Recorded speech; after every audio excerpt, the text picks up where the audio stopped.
Crockett flipped the script with one question. Trump didn't see it coming.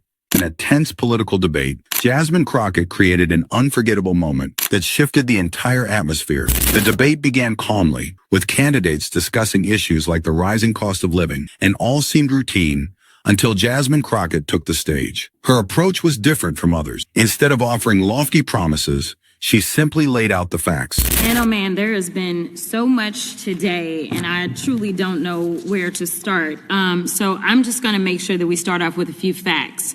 So a couple of facts that we need to make clear for everyone. People are tired of promises, she said, calling for real action that would create tangible results. The room grew quiet as her words settled in, as if everyone in the room shared the same frustration and longing for something genuine. Then, Donald Trump took the stage, his presence immediately commanding attention. He dove straight into the issues, attacking the previous administration and presenting himself as the solution. When Biden and congressional Democrats had power, they blew up our economy, sent prices soaring. If we didn't come along, and it's not me, it's all of us, if we didn't come along, this country was destroyed. I'll tell you, it would have been destroyed. But as the debate progressed, Trump shifted his focus to Jasmine Crockett, the woman who had earlier spoken with such clarity and conviction. He turned his words into personal attacks, targeting her ideas and questioning her stance. They have Jasmine Crockett, a low IQ person. They have AOC's low IQ. You give her an IQ test, have her pass like the exams that I decided to take. It was more than just a political disagreement. It became a pointed attack aimed at Jasmine herself. Trump's rhetoric escalated as he began to attack President Obama, blaming him for the country's troubles. Here's the problem. They want to give 1 point. They have a deal. We have a deal. We just want an extension. And the reason we want an extension is because you can't make a deal with these people. They're lunatics. They've gone crazy. They're crazed people.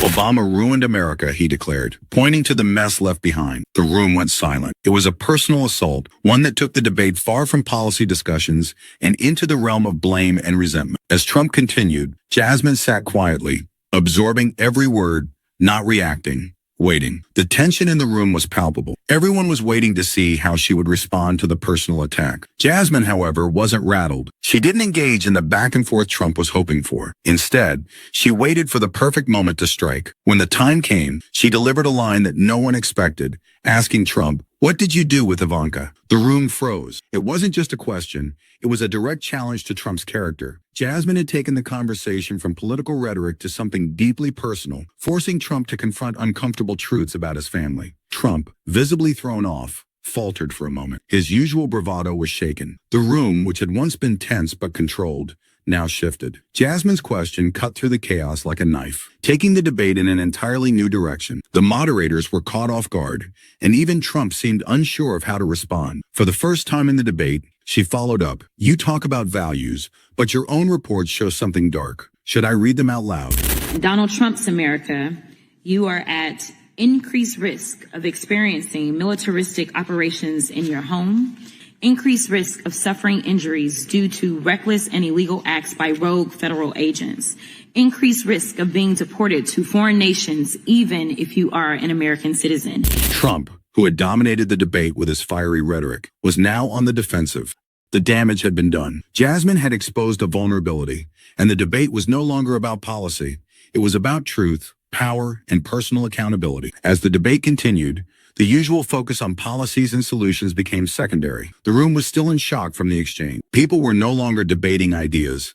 They were questioning the integrity of those in power. Jasmine's question had thrown the entire narrative off course. Trump, who had once seemed like the dominant force, was now forced to answer questions he wasn't prepared for. The moderators, struggling to regain control, couldn't restore the debate to its original flow. Jasmine had shifted the focus to something more personal, more uncomfortable, and much more powerful. The debate, which was meant to be a discussion of the nation's future, had become a battlefield of accusations and uncomfortable truths. The audience, once unsure, now leaned forward in anticipation, wondering what would come next. As the debate wound down, no applause rang out. The usual reactions to the closing statements were absent. Instead, there was a heavy silence, a recognition that the real shift in the debate had come not from policy solutions, but from a single, powerful question of the conversation, forcing everyone in the room and everyone watching to confront the uncomfortable truths that often go